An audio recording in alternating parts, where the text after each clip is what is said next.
Blood bank के अक्सर पूछे जाने वाले प्रश्न। मरीजों और दाताओं के लिए जानकारी। मुझे रक्तदान क्यों करना चाहिए? आपको यह जानने के लिए खुद रक्तदान करना होगा। रक्तदान करके आप सुरक्षित रक्त उपलब्ध कराकर एक स्वस्थ, खुशहाल समाज की दिशा में बहुत बड़ा योगदान देते हैं। किसी को भी कभी भी रक्त की आवश्यकता हो सकती है, चाहे वह हम हो या हमारे करीबी। रक्तदान करने से आपको अन्य तरीकों से भी लाभ होता है, क्योंकि इससे इस्केमिक हृदय रोग की संभावना कम हो जाती है। क्या रक्तदान के कोई दुष्प्रभाव हैं? रक्तदान के कोई दुष्प्रभाव नहीं है। रक्त बैंक का स्टाफ यह सुनिश्चित करता है कि आपका रक्तदान एक अच्छा अनुभव हो, ताकि आप बार बार रक्तदान करने वाले व्यक्ति बन सकें। ऐसे कई लोग हैं जिन्होंने अपने जीवन में 100 से ज़्यादा बार रक्तदान किया है। क्या रक्तदान से मुझे एड्स या हेपेटाइटिस या कोई अन्य बीमारी हो सकती है?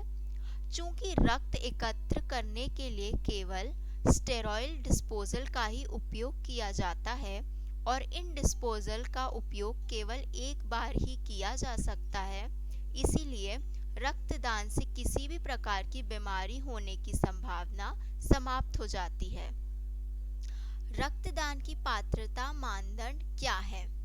योग्य दाता की आयु 18 से 60 वर्ष के बीच होनी चाहिए। उसकी जीवन शैली स्वस्थ होनी चाहिए। शरीर का वजन 45 किलोग्राम से अधिक होना चाहिए। हीमोग्लोबिन 12.5 ग्राम से अधिक होना चाहिए। मैं कितनी बार रक्तदान कर सकता हूँ? हर 3-4 महीने के बाद आप रक्तदान कर सकते हैं।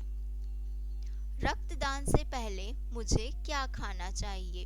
रक्तदान से पहले आप घर पर जो भी खाते हैं, हल्का नाश्ता और ठंडा पेय लेना पर्याप्त है।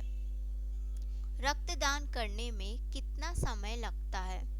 आपसे डोनर फॉर्म भरने के लिए कहा जाएगा। एक मेडिकल कर्मचारी आपका मेडिकल इतिहास लेगा और रक्त समूह के साथ साथ एनीमिया के लिए HB की जांच के लिए रक्त की एक छोटी बूंद ली जाएगी। सरल चिकित्सा जांच प्रक्रिया के बाद और दान करने के लिए चिकित्सकीय रूप से फिट पाए जाने के बाद आपको रक्त संग्रह कक्ष में भेजा जाएगा।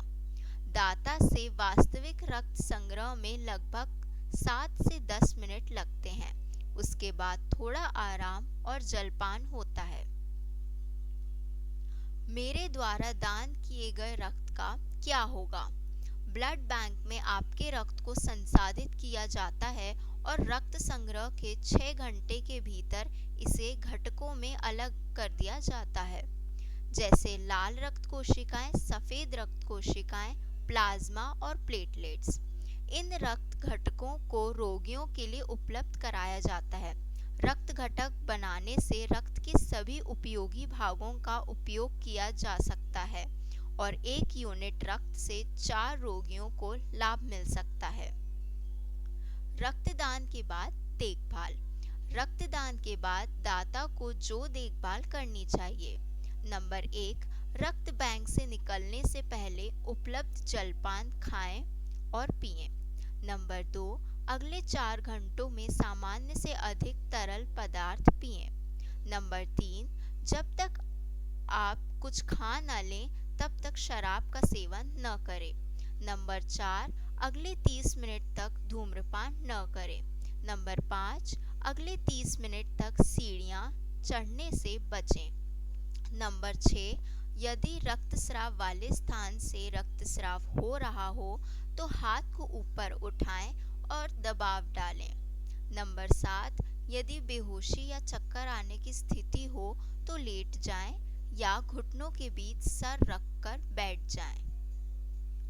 चिकित्सकों के लिए जानकारी। रोगी के रक्त के नमूने को एकत्रित करने की प्रक्रिया, जिसे समूहीकरण और क्रॉस मैचिंग के लिए रक्त बैंक भेजा जाएगा। नंबर 1, समूहीकरण और क्रॉस मैचिंग के लिए रक्त का नमूना ड्यूटी पर मौजूद रेसिडेंट डॉक्टर द्वारा लिया जाना चाहिए, न कि नर्सिंग स्टाफ द्वारा। नंबर 2, रैक में ब्लड बैंक से प्राप्त केवल एक सादा टेस्ट ट्यूब रखें। ट्यूब पर मरीज का नाम, आयु, लिंग, CR number, ward bed number आदि लिखें। नंबर 3, लेबल वाली ट्यूब के साथ रैक को मरीज के पास ले जाएं।